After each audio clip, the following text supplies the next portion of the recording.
Bonjour, chers internautes. Alors, dans cette vidéo, j'aimerais vraiment continuer à exhorter les enfants de Dieu, à exhorter les femmes et les hommes à vraiment abandonner tout ce qui est artificiel, le maximum qu'on puisse faire parce que le Seigneur nous aidera et quand il voit notre volonté. Il y a les fausses ongles aussi. Nous devons abandonner les fausses ongles. Quand nous avons des ongles naturels que Dieu nous a donnés, nous devons abandonner aussi les faux cils. Quand nous avons des cils que Dieu nous a donnés, que nous pouvons entretenir, nous pouvons laisser pousser les lèvres teintées, les rouges à lèvres, tout ça, nous voyons les origines.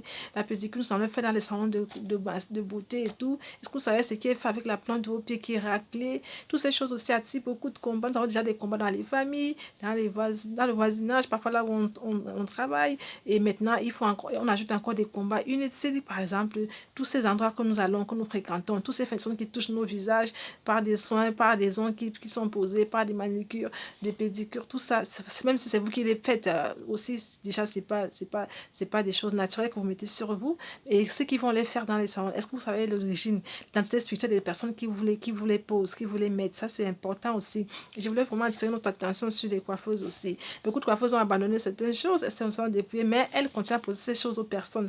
Est-ce que vous pensez que Dieu, lui, vous laissera aller à la bonne porte et en vrai les autres, parce que vous ne les faites plus, mais vous faites aux autres? Ça, c'est aussi, il faut réfléchir à ce sujet-là aussi. Beaucoup de coiffeuses ont laissé des choses artificielles, des faux cheveux, des cheveux empruntés, mais continuent à les poser aux autres. Et c'est comme ça que personnes sont aussi contaminées. Parce que ces choses que vous passez votre journée à manipuler aussi, ce sont des serpents, des choses, franchement, qui attirent aussi beaucoup de problèmes. Moi, j'avais une coiffeuse elle a abandonné. Je ne dis pas que ce n'est pas un bon métier, mais il faut beaucoup créer dans ce métier. Elle a reçu une cliente qui est venue se faire coiffer et le Seigneur lui a ouvert les yeux. Elle a vu quoi? Des serpents sur la tête de la dame. Donc, beaucoup de personnes aussi, vous coiffez des sorcières qui viennent aussi. Il y a des sorcières qui viennent se coiffer.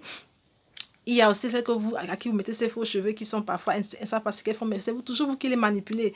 Donc vos mains sont constamment aussi envoûtées. Il faut vraiment rester dans un état de prière, un esprit de prière, pour sanctifier, purifier les mains, désenvoûter. Donc ça, c'est aussi un travail important. Moi, j'avais une coiffeuse aussi qui me coiffait, c'était en Afrique. J'avais toujours des démangeaisons. Et quand j'ai demandé au Seigneur, elle m'a dit non, ses mains ont un problème. Et heureusement, elle était allée à l'église, on a prié pour elle et ses mains ont été délivrées. On lui a dit en fait elle avait coiffé une dame sorcière. Donc, il y a des métiers vraiment à risque, il faut vraiment rester, demeurer dans la prière. J'aimerais aussi attirer l'attention des hommes.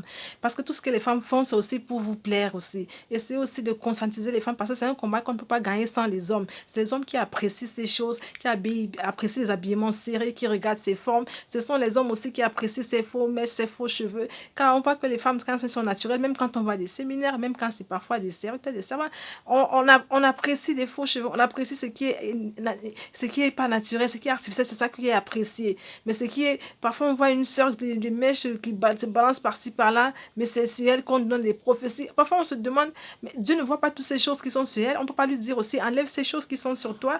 Franchement, et des fois on voit des gens quand on donne des prophéties qui vont vraiment dans le sens de la repentance, elles n'aiment pas. Les gens aiment le mensonge, les gens aiment des choses qui vont les bonnes nouvelles, mais elles ne sont pas prêtes aussi à faire des sacrifices pour Dieu, pour que Dieu soit content aussi. Donc, vraiment, je voulais attirer l'attention des hommes.